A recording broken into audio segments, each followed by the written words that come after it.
Dear Reddit, what is the best comeback that works against all insults? What's the matter with you?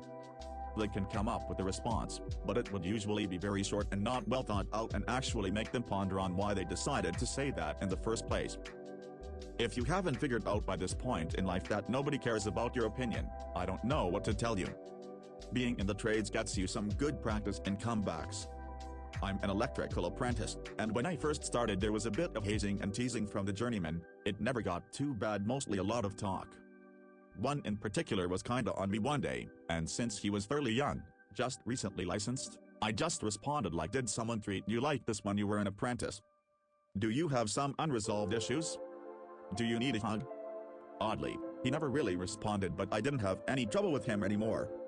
On the same job, the excavator accidentally broke our grounding grid, a big underground copper cable grid used to ground all the structures in the substation.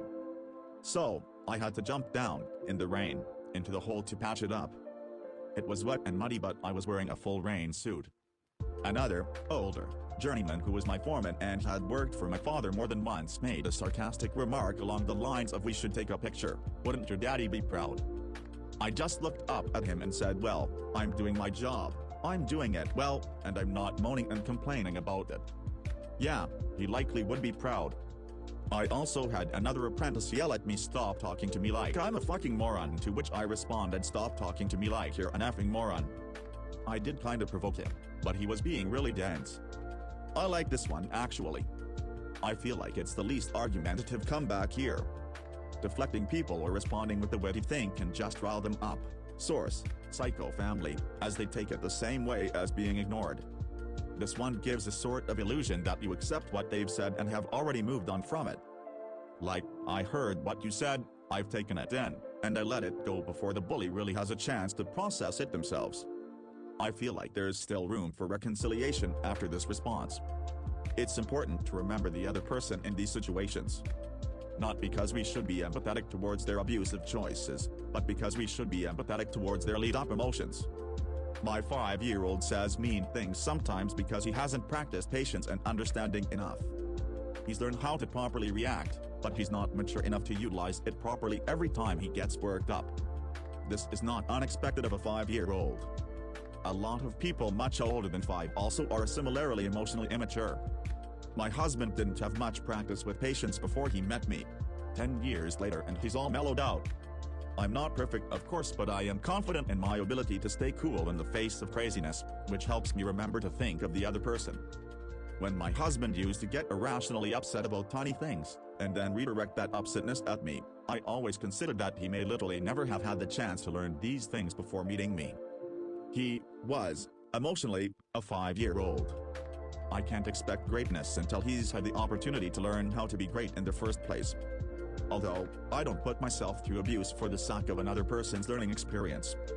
If I ever feel unsafe or uncomfortable in an abusive situation, I just leave. That's with my 5-year-old and my husband.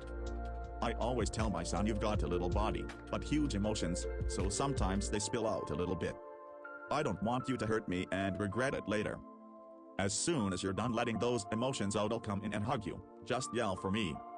Then he screams into his pillow or destroys some Lego structures, and calls me in to comfort him when he doesn't feel like those emotions are spilling out as much. At the end of his anger outbursts he always cries in regret for having been angry in the first place. That vulnerability point is where we practice coping mechanisms for his anger. I saw similar emotions in my husband 10 years ago, albeit less obvious. Angry adults are, internally, little 5-year-olds whose emotions are spilling over, and they're scared. Not an excuse, but a shining light onto the anger process in their brains. Not sure where this rant came from today, but here it is. Haha, thank you for coming to my TED Talk. I'm a woman and my job basically boils down to arguing with attorneys who are mostly men with huge egos and a large helping of disdain for people they deem beneath them. It's common for them to get pushy, loud, and insulting when they're not getting their way. That was intimidating at first, but now I look forward to it because it gives me an opportunity to use my favorite line. "It sounds like you're getting a little emotional about this. Do you want to call me back when you've calmed down so we can get this done?" This is always met with a delicious pause, followed by them either hanging up or launching into the most high-pitched screeching you've ever heard. Being called emotional by a woman who is perfectly calm breaks something in them, and it's my favorite thing. Well, I guess what everyone says about you is true. My dad told me to say this, and the typical bully type will generally go crazy thinking everyone talks about them behind their back. The anti-comeback is my favorite. A light breeze has more effect on me than someone insulting or bullying me these days. I couldn't tell you what the last 5 or 10 people in my life that tried to publicly humiliate me even looked like. I never looked at them. What they were saying never made me miss a beat in whatever I was doing. They get so mad every time, try to bait me a few times, and then eventually give up. Meanwhile, everyone around me can hear and see what's happening. There's only one person that everyone is witnessing making an ass of themselves, and it's not me. There is no single best comeback that works against all insults, as different insults require different responses depending on the context and the individual involved. However, a general strategy for responding to insults is to avoid reacting emotionally and instead respond calmly and confidently. This can involve using humor to deflect the insult, questioning the validity of the insult, or simply ignoring the insult altogether. Ultimately, the most effective response will depend on the specific situation and the individual involved, and it's important to remember that not all insults require a response. Look them in the eyes and stay silent, then hit them with, "What? You're waiting for my comeback? No can do, your mom swallowed it." Look them up and down, the whole body, and simply say with disinterest, "You're boring." That will live in their brain rent-free for the next 40 years, guaranteed. The Lebowski goes like, "Yeah, Bill, that's just like your opinion, man." Pair with bodied language that shows their opinion isn't important to you. A slouch, or single shoulder shrug. What the weird thing to say out loud.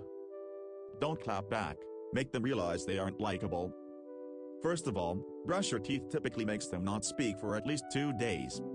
"Yes, daddy, talk dirty to me," they'll usually get so creeped out the interaction just ends. "You're not invited to my birthdays," works only bell the 2nd grade. "Stop it, I can only get so erect." The best comeback is to have them repeat it. When someone insults you, they actually lose equity with other people, like it or not. So if you have them repeat their self, they just end up sounding like more of an ass. The only thing they can say back is, "What are you deaf for? I'm not going to repeat myself." I love the "wow, must suck" peaking at age 10 where you resolve your issues with tantrums and name calling. I find just coming across really confused and saying "what?" as if whatever they've said makes absolutely no sense whatsoever can be quite effective. I was once having a conversation with a friend about the storage of nuclear material and nuclear power. Some drunk nuclear-phobic woman on the train started having a go at me, calling me a variety of insults. Simply responded with "thank you," and went back to the conversation. Never seen a more confused look on someone's face. I always find a childish "your mom" throwback in most insults works. One time this kid who picked on my friend group constantly said, "Oh look, fatty is here towards me," and my buddy pulled out, "Oh, is your mom here?" Looks. His mom BTW is a perfectly fine lady who apologized more than once for her son, but she is on the larger side. Instead of getting physical, he walked off embarrassed as hell since he just talked smack and never hit. Your mom insert said insult here, and then don't respond with anything else and just ignore the rest. Got to have that Xbox Live 12-year-old attitude about it too. By that point they usually know there is nothing they can say that will piss you off. If they do keep trying, then you get the entertainment of watching them get pissed and rack their brain for better insults, which usually fail. I have no one-liner fits all in my arsenal, but years of offshore experience taught me to be quick-witted as hell with my comebacks, as about 50–60% of the job is talking trash while busting your ass. My most memorable one off the top of my head was my first job on the water. Had my supervisor riding my ass for a few days before I finally asked him at lunch one day how much he was charging the local billboard company for advertising on his forehead. That ain't funny, man, and he never bothered me again. Big fan of the pause for a beat, deadpan, and then some variation, combo of "you done? Feel better now? Got that out of your system?" Just that pause and little bit of patronizing tone while dismissing the childlike behavior usually does more to the ego than a counter insult. Stick your finger in your mouth, cheek, and pull it forward and out, so that it makes a popping noise. There aren't many people who wouldn't be speechless after witnessing that during a conversation, argument.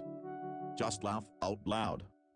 If someone's trying to make you mad, acting like nothing they've said matters to you in the least, and their best attempts at making you feel bad are laughable, will really take the wind out of their sails. I've done it, it's immensely satisfying. Just walk away while they are talking, it's probably the rudest thing you can do. Plus you save your time, and if they call you a coward, smile an evil joy, as you know they'll be thinking about this for the rest of the week. Sudden and overwhelming physical violence. Alright, I will share this as their comeback with you all. Be careful using it because it's illegal in a lot of places, and for good reason. During the dispute you simply need to ask calmly and genuinely, why are you making your voice deeper? Your opponent is simply unable to talk properly afterwards. If they try, just continue to gaslight them into thinking they are. There is simply no further retort, that dispute is over. If you enjoyed this video, feel free to leave a like and subscribe. I am a broke college student and I would like to one day be able to afford a new pair of shoes instead of taking them off of people's feet while they're sleeping. Have a wonderful night, and as always, drink plenty of water.